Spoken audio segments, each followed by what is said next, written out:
Hello నమస్తే. Welcome to MKM talks.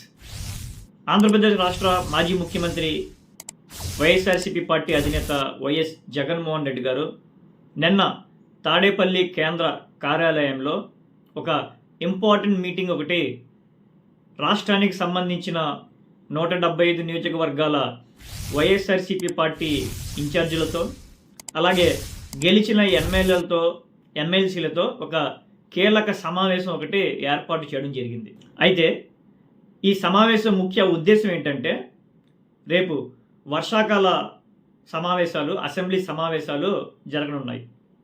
ఈ assembly మండలి సమావేశాల్లో అధికారంలో ఉన్న కూటమి ప్రభుత్వం మీద ప్రజాక్షేత్రంలో ఎటువంటి ప్రజా వ్యతిరేకత ఉంది, కూటమి చేస్తున్న తప్పిదాలను, అలాగే ఎలక్షన్స్ సమయంలో కూటమి ఏదైతే సూపర్ 6 ప్రకటించిందో ఆ సూపర్ 6ని పూర్తిగా అమలు చేయలేకపోవడము, ఇంకా రాష్ట్రంలో చాలా కీ పాయింట్స్ మీద జగన్మోహన్ రెడ్డి గారు రాష్ట్రంలో వైఎస్ఆర్సీపీ పార్టీ ఇన్ఛార్జీలందరితోనూ, ఎమ్మెల్యేస్తోనూ, ఎమ్మెల్సీలతోనూ చాలా కీలకమైన డిస్కషన్ జరిగింది.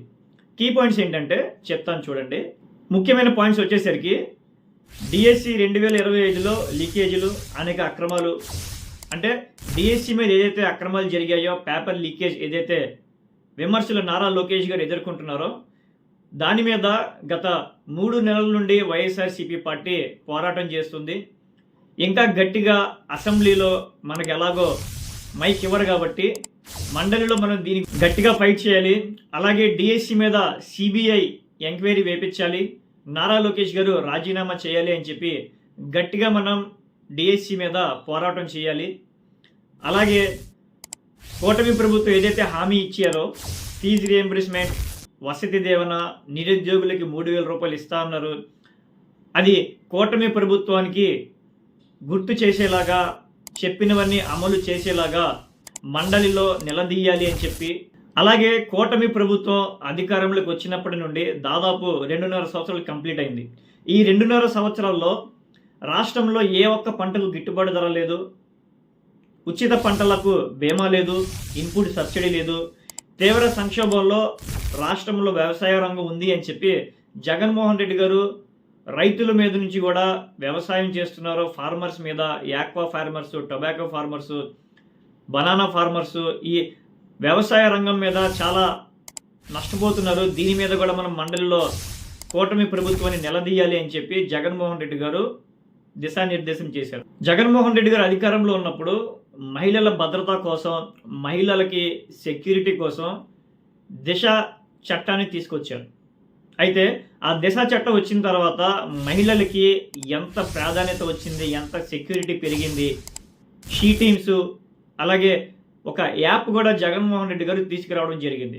సో ఆ యాప్ వల్ల మహిళలకి చాలా ఉపయోగం కలిగింది. మహిళలు ఎటువంటి ప్రమాదాలు ఉన్నా సరే ఆ యాప్ యూజ్ చేస్తే వితిన్ సెకండ్స్లో యంత్రాంగం అంతా ఆ లొకేషన్కి చేరుకునే వ్యవస్థ అంతా కూడా జగన్మోహన్ రెడ్డి గారు అప్పుడు జగన్మోహన్ రెడ్డి గారి టర్మ్లో ఏర్పాటు చేయడం జరిగింది. అయితే రీసెంట్గా సిబిఎన్ గారు దిశ వ్యవస్థను రద్దు చేస్తున్నారు అని చెప్పి ప్రకటించారు. మహిళలకి శాపంలా మారింది దిశ వ్యవస్థ రద్దు చేయడము. ఇంకా బీసీ నాయకులపై కేసులు, వేధింపులు, వైఎస్ఆర్సీపీ లక్ష్యంగా దారుణ అనైతిక చర్యలు కూటమి పాల్పడుతుంది అని చెప్పి జగన్మోహన్ రెడ్డి గారు దిశానిర్దేశం చేశారు.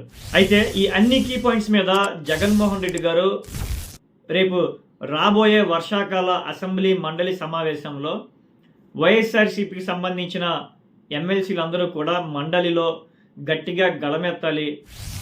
రాష్ట్రంలో ప్రభుత్వం వ్యతిరేకత చాలా తీవ్రంగా ఉంది, దాన్ని మనం అడ్వాంటేజ్గా తీసుకొని ప్రజల వైపు నుండి, రైతుల వైపు నుండి, విద్యార్థుల వైపు నుండి, డిఎస్సి నుండి అక్రమంగా రెడ్ బుక్ అని చెప్పి సోషల్ మీడియా వేదికగా అనవసరంగా కేసులు పెట్టడం జరుగుతుంది. వీటన్నిటి మీద మనం గట్టిగా పోరాడాలి, మండలిలో మనం గళమెత్తాలి అని చెప్పి వైఎస్ఆర్సీపీ పార్టీ అధినేత వైఎస్ జగన్మోహన్ రెడ్డి గారు దిశానిర్దేశం చేయడం జరిగింది.